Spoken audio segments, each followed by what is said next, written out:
अस्सलामुअलैकुम दोस्तों, आज मैं मौजूद हूँ भावलपुर पंजाब में। आप मेरे पीछे देख सकते हैं ये मशीन है जिससे गन्ने के रस को निकाला जाता है, फिर इस कढ़ाई में डालकर इससे खालिश और ऑथेंटिक गुड़ को बनाया जाता है। इसी के साथ आप देख सकते हैं ये जो गुड़ है बिल्कुल ऑथेंटिक है, एक अच्छे तरीके से बना हुआ है।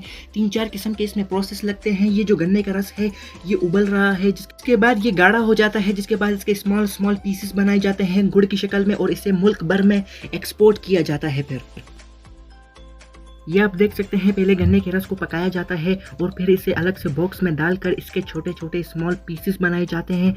और जैसा कि आपको नज़र आ रहा होगा ये ताज़ा गुड़ है, इसे भी सेल किया जाता है अलग से। इसी के साथ साथ आप देख सकते हैं जो कि गन्ने का जो कचरा होता है उसी को ईंधन के तौर पर इस्तेमाल किया जाता है गुड़ बनाने के लिए। ये चाचा आप देख सकते हैं बैठे हुए हैं गुड़ पकाने के लिए।